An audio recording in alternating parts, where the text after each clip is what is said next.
BJP ಮತ್ತೊಂದು master ಸ್ಟ್ರೋಕ್ಗೆ ಮುಂದಾಗಿದೆ. ಲೋಕಸಭೆಯಲ್ಲಿ ಹೊಸ ಮಸೂದೆಯನ್ನ ಮಂಡನೆ ಮಾಡ್ತಾ ಇದೆ. ಅದು ಏನು ಅಂದ್ರೆ, ಕ್ರಿಮಿನಲ್ ಕೇಸಲ್ಲಿ ಪ್ರಧಾನಿ ಸಿಎಂಗಳ ವಜಾಕ್ಕೆ ಮಸೂದೆಯನ್ನ ಮಾಡಲಾಗ್ತಾ ಇದೆ.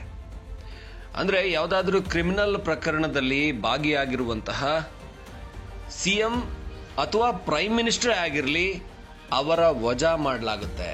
ಅಂದ್ರೆ ಅವರು ಜೈಲಲ್ಲಿದ್ರೆ 1 ತಿಂಗಳ ಒಳಗೆ ರಾಜೀನಾಮೆ ಕಡ್ಡಾಯ. ಜೈಲು ಒಳಗಡೆ ಕೂತ್ಕೊಂಡು ಸಿಎಂ ಆಗಿರ್ತೀನಿ, ಜೈಲು ಒಳಗಡೆ ಕೂತ್ಕೊಂಡು ಕೂಡ PM ಆಗಿರ್ತೀನಿ ಅನ್ನುವ ಕನಸನ್ನ ಇನ್ನು ಮುಂದೆ ಕಾಣೋ ಹಾಗಿಲ್ಲ. ಹಾಗಾದ್ರೆ ಇಲ್ಲಿಯವರೆಗೂ ಹೇಗಿತ್ತು ನಿಯಮ? ಈ ಹಿಂದಿನ ಕಾನೂನಲ್ಲಿ ಸಚಿವರ ನಾಯಕರುಗಳ ವಜಾಕ್ಕೆ ಅವಕಾಶ ಇತ್ತ? ರಾಜಕಾರಣಿಗಳು ತಮಗೆ ಹೇಗೆ ಬೇಕಾದ ಕಾನೂನನ್ನ ಮಾಡ್ಕೊಂಡಿದ್ರು. ಕಾನೂನು ಬಿಗಿ ಆಗ್ತಾ ಇದೆ. ಇದು ಬರಬೇಕು ಅಂತ ಜನ ಕಾಯ್ತಾ ಇದ್ರು. ಅಸಲಿಗೆ ಮೋದಿ ಸರ್ಕಾರ ಮಾಡ್ತಾ ಇರುವಂತ ಈ ಒಂದು ಮಸೂದೆ ಇದೆಯಲ್ಲ, ಇದು ಲೋಕಸಭೆಯಲ್ಲಿ ಇವತ್ತು ಮಂಡನೆ ಆಗ್ತಾ ಇದೆ. ನಿಜಕ್ಕೂ ಇದಕ್ಕೊಂದು ಹ್ಯಾಟ್ಸ್ ಆಫ್ ಅಂತ ಹೇಳಲೇಬೇಕು. ಯಾಕಂದ್ರೆ ಅದು ಯಾರೇ ಇರ್ಬೋದು, ಅದು ಕಾಂಗ್ರೆಸ್ನವ್ರು ಇರ್ಬೋದು, ಬಿಜೆಪಿಯವರು ಇರ್ಬೋದು, JDSನವ್ರು ಇರ್ಬೋದು, ಅಥವಾ ದೇಶದ ಯಾವುದೇ ರಾಜ್ಯದ ಮುಖ್ಯಮಂತ್ರಿ ಮುಂದಿನ ದಿನಗಳಲ್ಲಿ ಕ್ರಿಮಿನಲ್ ಪ್ರಕರಣದಲ್ಲಿ ಸಿಕ್ಕಾಕೊಂಡ್ರೆ ಅಧಿಕಾರವನ್ನ 30 ದಿನದಲ್ಲಿ ಬಿಡಬೇಕಾಗುತ್ತೆ. ಈ ರೀತಿಯ ಒಂದು ಹೊಸ ಬಿಲ್ಲನ್ನು ಮಂಡನೆ ಮಾಡ್ತಾ ಇರುವಂತದ್ದು ಬೇರೆ ಬೇರೆ ರಾಜ್ಯಗಳ ಮುಖ್ಯಮಂತ್ರಿಗಳಿಗೆ ಹಾಗೆ ಬೇರೆ ಸಚಿವರಿಗೆ ಈಗಾಗಲೇ ಒಂದು ಆತಂಕವನ್ನ ಮೂಡಿಸಿದೆ. ಇಲ್ಲಿ ಈ ಹಿಂದೆ ಏನಿತ್ತು ಅಂತ ಅನ್ನೋದಾದ್ರೆ, ಹಾಲಿ ನಿಯಮದ ಪ್ರಕಾರ, ಅಂದ್ರೆ ಇಲ್ಲಿಯವರೆಗೂ ಇರುವಂತ ನಿಯಮದ ಪ್ರಕಾರ 2 ವರ್ಷಕ್ಕಿಂತ ಹೆಚ್ಚು ಶಿಕ್ಷೆ ಆದ್ರಷ್ಟೇ ವಜಾ ಅನ್ನೋದಿತ್ತು. ಇಲ್ಲದಿದ್ರೆ ಅವರಿಗೆ ಅವರ ಏನು ನಿಯಮದ ಪ್ರಕಾರ ಅವರು ಮುಂದುವರಿತಾರೆ, ಶಾಸಕರಾಗಿ ಮುಂದುವರಿತಾರೆ, ಶಾಸಕರಾಗಿದ್ದವರು, ಆ ಒಂದು ಅವಕಾಶ ಇತ್ತು. ಇನ್ನು ಹಿಂದಿನ ಕಾನೂನು ಇತ್ತಲ್ಲ, ಅದರಲ್ಲಿ ಇಲ್ಲಿವರೆಗೂ PM ಕೇಂದ್ರ ಸಚಿವರ ವಜಾಕ್ಕೆ ಅವಕಾಶ ಇರಲಿಲ್ಲ. ಪ್ರಧಾನಮಂತ್ರಿ ಮತ್ತು ಕೇಂದ್ರ ಸಚಿವರ ವಜಾಗೆ ಅವಕಾಶ ಇರಲಿಲ್ಲ. ಬೇರೆಯವರಿಗೆ ವಜಾ ಮಾಡಬಹುದಾಗಿತ್ತು. ಆದ್ರೆ ಪ್ರಧಾನಮಂತ್ರಿ ಹಾಗೆ ಕೇಂದ್ರ ಸಚಿವರು ಇವರಿಗೆ ಏನೋ ಸ್ಪೆಷಲ್ ಸ್ಟೇಟಸ್ ಅನ್ನ ಮಾಡ್ಕೊಂಡ್ಬಿಟ್ಟಿದ್ರು. ಆದ್ರೆ ಸ್ವತಃ ತಾನು ಪ್ರಧಾನಿಯಾಗಿರುವಂತ ನರೇಂದ್ರ ಮೋದಿ ತನ್ನ ಮೇಲೆ ಕೂಡ, ಅಂದ್ರೆ ಪ್ರಧಾನಿ ಮೇಲೆ ಕ್ರಿಮಿನಲ್ ಕೇಸ್ ಆದ್ರೆ ಕೂಡ ಅವರನ್ನೂ ಕೂಡ ವಜಾಗೊಳಿಸುವ ಮಟ್ಟಿಗೆ ಕಠಿಣ ಕಾನೂನನ್ನ ತಂದಿದ್ದಾರೆ. ಅಂದ್ರೆ ಅದು ಮೋದಿಗೆ ತನ್ನ ಬಗ್ಗೆ ಇರುವಂತ ನಂಬಿಕೆ. ತಾನು ಯಾವುದೇ ಕಾರಣಕ್ಕೂ ಕೂಡ ಯಾವುದೇ ಕ್ರಿಮಿನಲ್ ಪ್ರಕರಣನ ಮಾಡ್ಕೊಳ್ಳಲ್ಲ ಅನ್ನುವಂಥದ್ದು. ಇನ್ನ ಎಲ್ಲರೂ ಕೂಡ ಹೇಳ್ತಾರೆ, ಏನು ಅಮಿತ್ ಶಾ ದೊಡ್ಡ ಕ್ರಿಮಿನಲ್ ಅವರು ಅಂತ ಹೇಳುವಂತ ಆರೋಪಗಳನ್ನ ಮಾಡ್ತಾರೆ. ಅವರು ರಾಜ್ಯದಿಂದ ಗಡಿಪಾರಾಗಿದ್ದವರು ಅಂತ.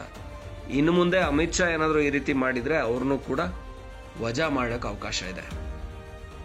ಈಗ ನಮಗೆ ಇತ್ತೀಚೆಗಿನ ಉದಾಹರಣೆ ಗೊತ್ತಿದ್ದ ಹಾಗೆ, ದೆಹಲಿಯಲ್ಲಿ CM ಕೇಜ್ರಿವಾಲ್ ಜೈಲಿನ ಒಳಗಡೆ ಇದ್ದುಕೊಂಡೇನೆ ಅಧಿಕಾರವನ್ನು ಮುಂದುವರ್ಸ್ಕೊಂಡು ಬಂದ್ರು. ಆದ್ರೆ ಅದು ಕ್ರಿಮಿನಲ್ ಪ್ರಕರಣ ಆಗಿರಲಿಲ್ಲ. ಸೊ ಈ ರೀತಿಯಲ್ಲಿ ಈಗ ದೇಶಾದ್ಯಂತ ಯಾವ್ಯಾವ ರಾಜ್ಯಗಳಲ್ಲಿ ಮುಖ್ಯಮಂತ್ರಿಗಳು, ಸಚಿವರುಗಳು ಕ್ರಿಮಿನಲ್ ಪ್ರಕರಣಗಳನ್ನ ಎದುರಿಸ್ತಾ ಇದ್ದಾರೋ ಅವರಿಗೆಲ್ಲ ಗಡಗಡ ಶುರುವಾಗಿದೆ. ಯಾಕಂದ್ರೆ ಅವರು ಆ ಪ್ರಕರಣದಲ್ಲಿ ಅವರಿಗೆ ಶಿಕ್ಷೆ ಆದ್ರೆ ಅವರು ವಜಾ ಖಚಿತ. ಇದು ಕೇಂದ್ರ, ರಾಜ್ಯ ಎಲ್ಲ ಸರ್ಕಾರಗಳ ಸಚಿವರಿಗೂ ಕೂಡ ಅನ್ವಯ ಆಗುತ್ತೆ. ಇದರ ಕರಡು ಮಸೂದೆ ಅನುಮೋದನೆ ಆಗಿದೆ ಸಂಪುಟ ಸಭೆಯಲ್ಲಿ. ಇನ್ನಷ್ಟು ಏನು ಅಧಿಕೃತವಾಗಿ ಇನ್ನದು ಜಾರಿಗೆ ಬರ್ತಾ ಇದೆ. ಹಾಗಾಗಿ ಕೇಂದ್ರದ, ರಾಜ್ಯದ ಸಚಿವರುಗಳನ್ನ ತನಿಖಾ ಸಂಸ್ಥೆಗಳು ವಶಕ್ಕೆ ಪಡ್ಕೊಂಡು ಬಂಧಿಸಿದ್ರೆ 30 ದಿನಗಳ ಒಳಗೆ ಅವ್ರನ್ನ ಹುದ್ದೆಯಿಂದ ತೆಗೆದು ಹಾಕೋದಕ್ಕೆ ಎಲ್ಲ ಅವಕಾಶಗಳಿದೆ. ಅಂದ್ರೆ ತೆಗೆದು ಹಾಕಲಾಗುತ್ತೆ ಸಹಜವಾಗಿನೇ. ಅವರು ಆರೋಪ ಮುಕ್ತರಾಗಿ ಬರುವವರೆಗೂ ಕೂಡ ಅವರಿಗೆ ಅವರ ಹುದ್ದೆ ವಜಾ ಆಗುತ್ತೆ. ಇನ್ನು 1963ರಲ್ಲಿ ಕೇಂದ್ರಾಡಳಿತ ಪ್ರದೇಶಗಳ ಕಾಯ್ದೆ ಅನ್ವಯ ಕೇಂದ್ರಾಡಳಿತ ಪ್ರದೇಶದ ಮುಖ್ಯಮಂತ್ರಿ, ಸಚಿವರ ವಜಾಕ್ಕೆ ಅವಕಾಶ ಇಲ್ಲ.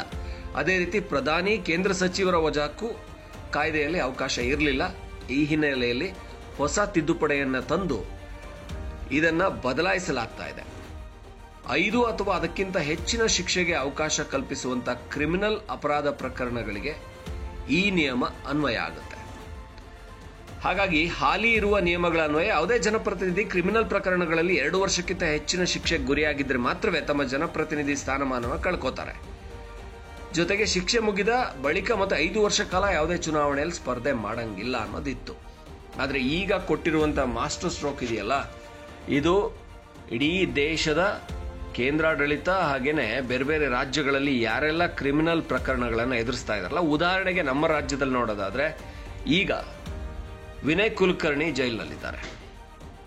ಪ್ರಜ್ವಲ್ ರೇವಣ್ಣ, ವಿನಯ್ ಕುಲಕರ್ಣಿ, ಈ ರೀತಿಯ ಕ್ರಿಮಿನಲ್ ಪ್ರಕರಣಗಳಿರುವಂಥವರು. ವಿನಯ್ ಕುಲಕರ್ಣಿ ಎಸ್ಪೆಷಲಿ ಯೋಗೀಶ್ ಗೌಡ ಹತ್ಯೆ ಪ್ರಕರಣದಲ್ಲಿ ಆರೋಪಿಯಾಗಿ ನಂತರ ಅವರು ಟ್ರಯಲನ್ನು ಎದುರಿಸಿ ಧಾರವಾಡದಿಂದನೇ ಹೊರಗಿರುವಂಥ ಪರಿಸ್ಥಿತಿ ಬಂತು. ಹೊರಗಿದ್ದು ಕೂಡ ಚುನಾವಣೆಯನ್ನು ಗೆದ್ದಿದ್ರು. ಈಗ ಅವರು ಮತ್ತೆ ಜೈಲು ಪಾಲಾಗಿದ್ದಾರೆ. ಹಾಗಾಗಿ ಬೇರೆ ಯಾರ್ಯಾರೆಲ್ಲ ಕ್ರಿಮಿನಲ್ ಪ್ರಕರಣಗಳಲ್ಲಿ ಜೈಲು ಅನುಭವಿಸುವಂಥ ಪರಿಸ್ಥಿತಿಲಿದ್ದಾರೆ, ಶಿಕ್ಷೆ ಆಗುತ್ತೋ ಅವರೆಲ್ಲರೂ ಕೂಡ 1 ತಿಂಗಳಲ್ಲಿ ಅವರ ಹುದ್ದೆಯಿಂದ, ಅವರು ಯಾವುದೇ ಹುದ್ದೆಯಲ್ಲಿರಲಿ, ಮುಖ್ಯಮಂತ್ರಿ ಹುದ್ದೆಯಲ್ಲಿದ್ದರೂ ಕೂಡ ಅದರಿಂದ ವಜಾ ಆಗ್ತಾರೆ. ಹಾಗಾಗಿ ಈ ಒಂದು ಕಠಿಣ ನಿಯಮವನ್ನು, ಮಸೂದೆಯನ್ನು ತಂದು ನಿಯಮವನ್ನು ಜಾರಿ ಮಾಡ್ತಾ ಇರುವಂಥದ್ದು ನಿಜಕ್ಕೂ ಜನಪ್ರತಿನಿಧಿಗಳಿಗೆ ದೊಡ್ಡ ಒಂದು ಎಚ್ಚರಿಕೆ. ಇನ್ನು ಮುಂದೆ ಯಾವುದೇ ಕ್ರಿಮಿನಲ್ ಪ್ರಕರಣಗಳಲ್ಲಿ ಅವರು ಭಾಗಿಯಾಗೋಂಗಿಲ್ಲ. ಈಗ ಇತ್ತೀಚೆಗೆ ನಾವು ಗಮನಿಸಿದ್ರೆ ಭೈರತಿ ಬಸವರಾಜ್, KR ಪುರಂ ಶಾಸಕರ ಮೇಲೆ ಕೂಡ ಬಿಕ್ಲು ಶಿವ ಕೊಲೆ ಪ್ರಕರಣದಲ್ಲಿ ಅವ್ರನ್ನೂ ಕೂಡ ವಿಚಾರಣೆ ಎದುರಿಸೋಂಗಾಯ್ತು. ಸೊ ಇಂಥ ಪ್ರಕರಣಗಳು ಅವರನ್ನ ಶಾಸಕ ಸ್ಥಾನದಿಂದನೇ ವಜಾ ಆಗುವಾಗ ಮಾಡ್ತವೆ ಅನ್ನೋದನ್ನ ಈ ಕಾನೂನು ಹೇಳ್ತಾ ಇದೆ. ಇದನ್ನ ಮೋದಿ ತಾವು ಪ್ರಧಾನಿಯಾಗಿದ್ದಾಗಲೇ ತಂದಿರುವಂಥದ್ದು ಅವ್ರ ಗಟ್ಟಿತನವನ್ನು ತೋರಿಸುತ್ತೆ. ಪ್ರಧಾನಿಯನ್ನ ಕೂಡ ಕ್ರಿಮಿನಲ್ ಪ್ರಕರಣದಲ್ಲಿ ಹುದ್ದೆಯಿಂದ ವಜಾಗೊಳಿಸೋದಕ್ಕೆ ಅವಕಾಶ ಇದೆ. ಇದು ನಿಜಕ್ಕೂ ಮೆಚ್ಚುವಂಥದ್ದು ಅಂತ ಅನ್ನಿಸ್ತಾ ಇದೆ.